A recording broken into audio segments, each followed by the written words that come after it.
महिमा आहे. आणि या कलियुगाच्या महिन्यात छोटं मोठं प्रत्येकाच्या असणं दैनंदिन जीवनात पाप होत असते. आणि पापाचं जर चालन करायचं असेल तर तुकाराम महाराज म्हणतात पहिल्या चरणात, काय करतील केली नित्य पापे वसे नाम जपा विठोबाचे. मुखाने आपल्याला विठोबाचं नाव जपाय पाहिजे. आणि ते विठोबाचं नाम आपण जर मुखानं जपलं तर पुढल्या चरणात जाऊन सांगतात ती पाप कशी जळतात, जळतील तैसी क्षण मात्रे तृणी उकाशेली. म्हणजे जसे गवताला आग लागते आणि गवत एका क्षणात भस्मसात होतं, त्या पद्धतीनं ते आपण दैनंदिन जीवनात केलेली पाप नष्ट होतात. कुणाच्या ह्याच्यामुळं ते दैनंदिन जीवनात केलेली पाप नष्ट होतील. सांगा बघू तुम्ही, आता कळतंय का तुम्हाला? बघू जरा. कुणाचं नाव घेतल्यानंतर ते पाप नष्ट होतील. पहिल्या चरणात काय सांगितलंय? काय करतील केली नित्य पापे वसे नाम जपा विठोबाचे. विठोबाचं नाम जपल्यानंतर त्या गवताला जशी आग लागते त्या पद्धतीने ते पाप नष्ट होतात. कुणाचं नाव घेतल्यानंतर नष्ट होतात? विठोबाचं. बोलत राहा. मला पण आता सवय लागली. आणि विठोबाचं पुढल्या चरणात सांगितलंय काय?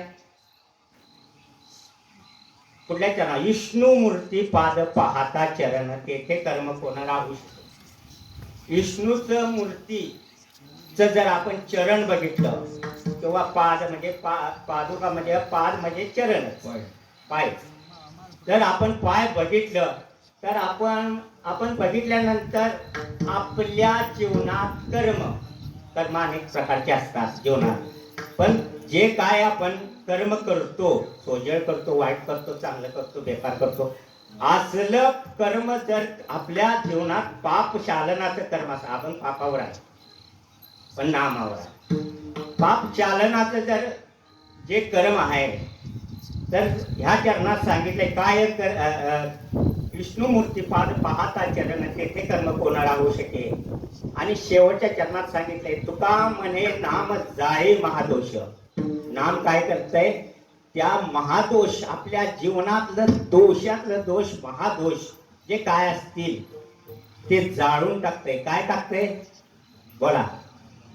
दोष. नाम घेतलं तर कुणाचं ते दोष कोण जाळते? हा, नाम घेतलं. तुका म्हणे नाम जाळे महादोष जेते होय घोष कीर्तनाचा. असा सरळ सरळ त्या अभंगाचा भावार्थ आहे. विठ्ठल.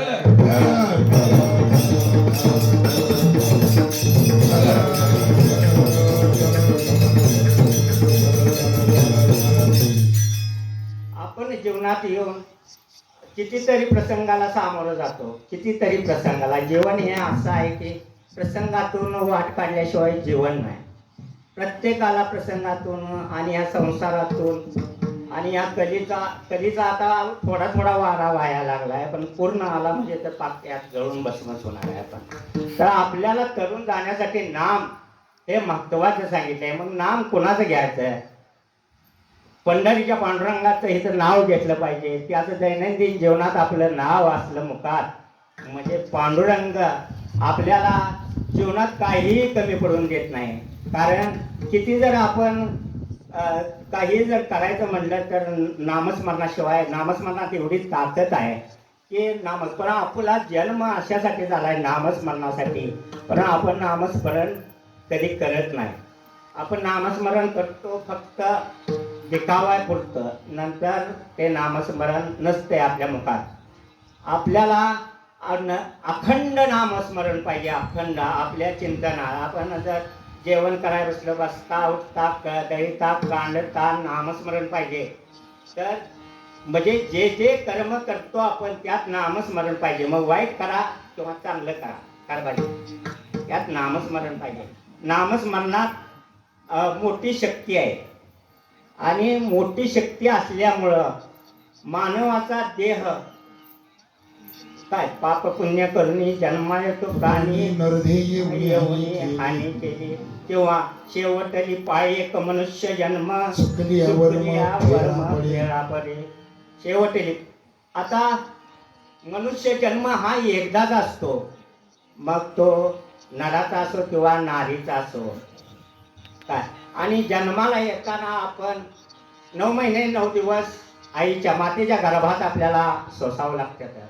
आणि त्यावेळेला आत गर्भात आपण ज्या ज्या नाना यातना बघतो त्यावेळेला आई काय पण वरनं ढकलत असते किंवा टी व्ही बघत असते, मोबाईल बघत असते, काही असतंय त्याच गर्भात संस्कार होतच राहतात. कारण जिजाऊने आपल्या मुलाला शोभाला ज्यावेळेला गर्भावर संस्कार होणार होते त्यावेळेला दांडपट्टा, तलवार किंवा तलवारबाजी किंवा महाभारत, रामायण अशा चांगल्या पुस्तकाचं वाचन केलं म्हणून शोभासारखा पुत्र महाराष्ट्राला जन्माला आला.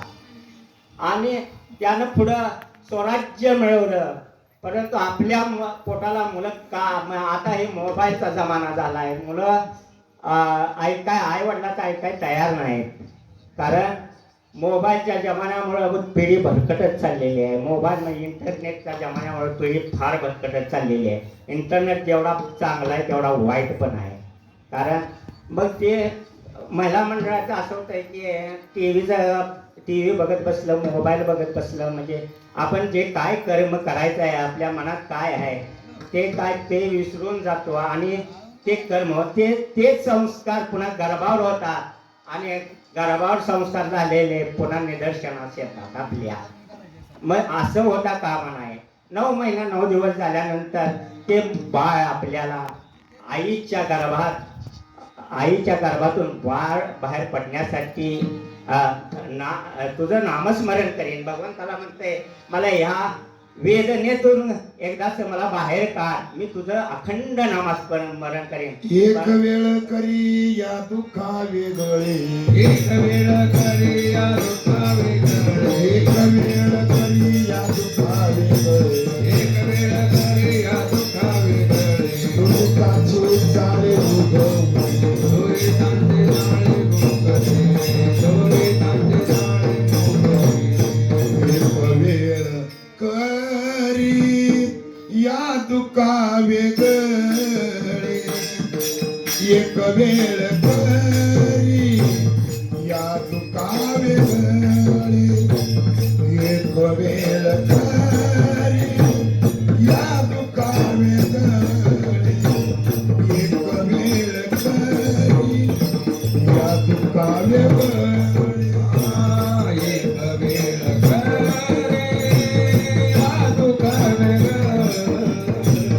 एक वेळ करे या दुःखा वेगळे, एक वेळ करी या दुःखा वेगळे.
संतांचे जाळे उगवूनी आठवीन पाय हा माझा नवस. नवस केला आत गर्भात असताना आणि रात्रंदिवस त्यावेळेला सांगितलं रात्रंदिवस तुझं नामस्मरण करीन म्हणून आतमध्ये असताना आपण पण करतो. पण बाहेर आल्यानंतर मग ते कवा का वारं लागलं की कवा का होतं ते मोबाईल TV हे ते मग असं मग माता संस्कार करायला कुठं चुकते. मग ते ज्या वेळेला गर्भातच ते संस्कार शुद्ध बीजा पोटी शुद्ध बीजा पोटी, शुद्ध बीजा पोटी, शुद्ध बीजा पोटी. फळे रसाळ गोमटी, फळे रसाळ, फळे रसाळ गोमटी, फळे रसाळ गोमटी, फळे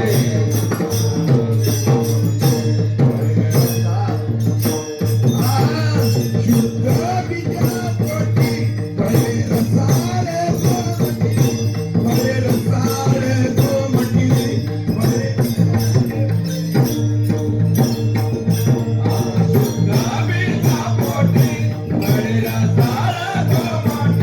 फळे रसाळ गोमटी, फळे बघा बीज जर शुद्ध असलं तर त्याला फळच सुद्धा रसाळ आणि गोमटी लागतात. आणि शुद्ध बीज आपण ज्या वेळेला शेतात एखादं बियाणं पेरायचं म्हणलं तर आपण त्याची मात्रा तपासली जाते. जरी ती उगवना तर खानापुरात नवीन विकास आणून पेरतो कारण झड पडत नाही म्हणून. परंतु आपण जे कायमस्वरूपी आपल्याला निवडायचं आहे असं बियाणं जर म्हणलं तर त्याच्यासाठी आपण ती मात्रा निवडत नाही आणि जिथं निवडायची आहे तिथं आपण फसून बसतो. त्यामुळं आपल्याला पुन्हा पश्चातापून काय उपयोग नाही. कारण पाप ते पुढं हळूहळू जीवनात पापाच्या नादाला हात जीव लागतो. जन्माला आल्यानंतर 3 प्रकारच्या व्यक्ती मातेच्या पोटीला जन्म घेतात. तर 3 प्रकारच्या व्यक्ती तुम्हाला माहीत आहेत का? एक नर, तुम्हाला माहित ना कुठल्या कीर्तनकाराने सांगितलं तर मी सांगतो. एक मुलगा एक मुलगी आणि दुसरी एक किन्नर नावाची एक वस्तू आहे. ती सुद्धा मातेच्या पोटी जन्म घेते. लेकुराचे हित वाहे माऊलीचे चित्ताशी कळवळ्याची जाती करे लाभाविन पिती. तर माऊली कसलं जरी मूल पोटाला असलं तर ती टाकून देत नाही. रामायणातला प्रसंग सांगतो.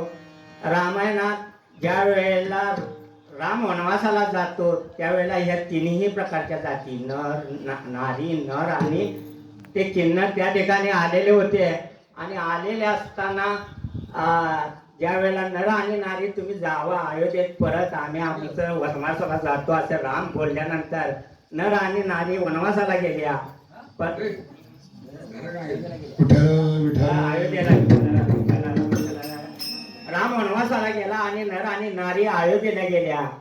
आणि त्या ठिकाणी रावणाला मारून युद्ध करून बाकी सगळं तिकडलं आवरून माघारी आले तर ते तिथं जाईल. कोण ते कोणाच्या पोटाला जन्माला येते तर गाढवाच्या का म्हशीच्या? मातेच्या पोटाला जन्माला ते तिथंच आहे. तिथंच राहिले. मग ते प्रभू रामचंद्राने विचारलं तुम्ही सगळी गेली तुम्ही ते तिथं का राहिला तर आम्हाला कुठं जावं म्हणलाय म्हणे. मग त्यावेळेला एवढी मोठी 14 वर्षाची भक्ती केली म्हणून त्यांना आशीर्वाद दिला तुमच्या तोंडून जे बोलचाला ते खरं होईल. आणि त्यांच्या तोंडून जे वाक्य निघतात ते खरे होतात. असो पण आपल्याला माहित असलेले 2 एक कन्या आणि पुत्र आणि कन्या. कोणी कन्या पुत्र होती जे 7वीत तयाचा हरिक वाटते तेव्हा तुकाराम महाराजांचा अभंग आहे. आणि पहिल्यांदा कन्या आणि पुन्हा पुत्र. पहिल्यांदा धन्य माता पिता आधीवर माता आणि मग पिता. पहिल्यांदा आईचं वर्णन जास्त प्रमाणात केलेलं आहे या ठिकाणी तुकाराम महाराजांना. आणि आई ही खरोखर मुलांना वळण लावण्यासाठी आईची जबाबदारी फार मोठी आहे. बापाचं काय नसते या. त्या बाप म्हणा गेला की असं नवा असं करायचं आहे. त्यावेळेला आई म्हणते तुम्ही का बसा, तुम्ही का बसा, त्याला काय करायचं ते करूया. अशा पद्धतीनं या अंगलट येण्याचा लाड चालले ना, आता लग्न होणे नाही किंवा असं होतंय. काय करायचं. विठ्ठल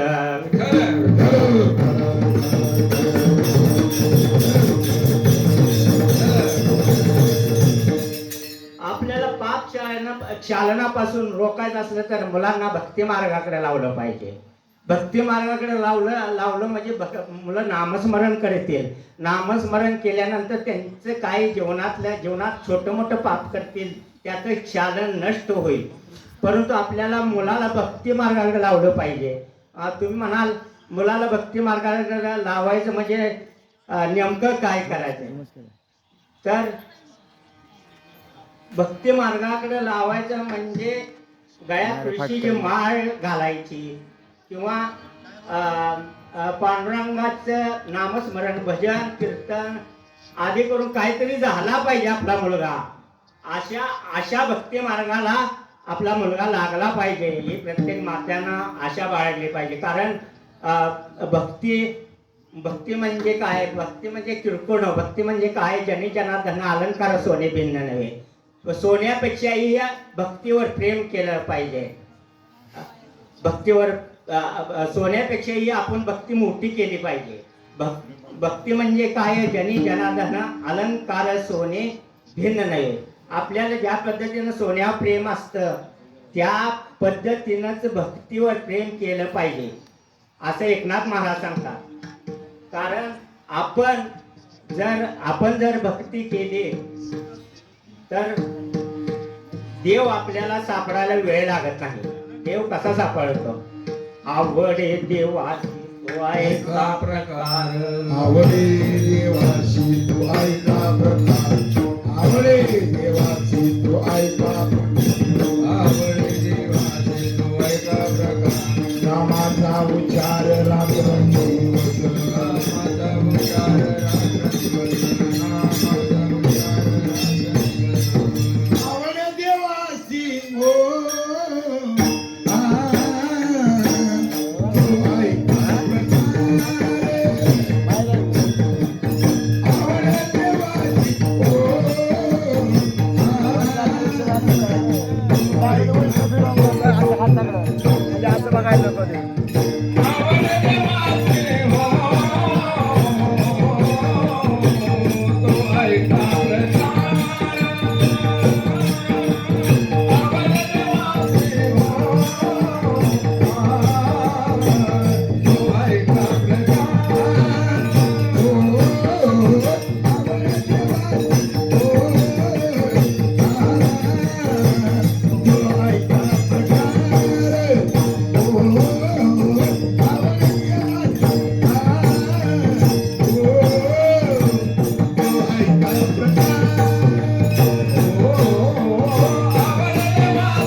वासी तो ऐका प्रकार नामाचा उच्चार रात्रंदिवस तुळसी माळा गळा गोपी चंदन गिळा हृदयी कळवळा वैष्णवांचा आषाढी कार्तिकी पंढरीची वारी साधन निर्धारी आन नाही तुळसी माळा गळा गोपी चंदन टिळा हृदयी कळवळा वैष्णवां अशा पद्धतीनं आपल्या मुलासनी वळण लावायची किंवा आपल्याला स्वतःला नर नारी जे काय असतील त्यांना असं एकनाथ महाराज सांगितलंय एका जनार्दनी ऐसा ज्यांचा नेम तो देव परम पूज्य जगी.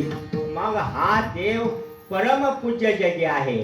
मग आपण दैनंदिन जीवनात केलेली लहान मोठी पापे असतील तर त्याचं उच्चाटन करण्यासाठी तुकाराम महाराज अभंगाच्या पहिल्या स्तपनात हेच नामस्मरण करायला सांगतात. हरी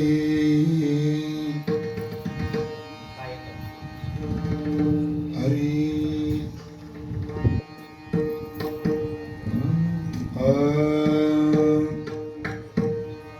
काय करतील नित्य केली पापे काय करतील नित्य केली पापे काय करतील नित्य केली पापे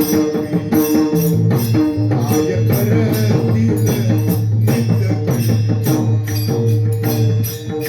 काय करादिला नित्य केले पापे काय करादिला नित्य केले पापे काय करादिला नित्य केले पापे काय करादिला नित्य केले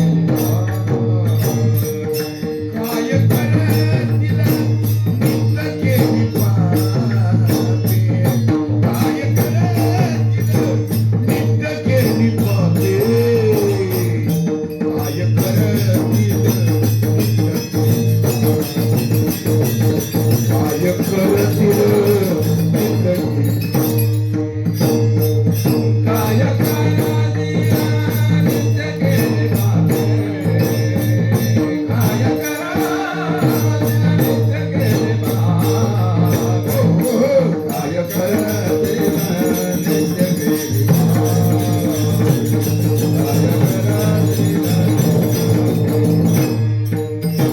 वचे नाम जपा विठोबाचे वचे नाम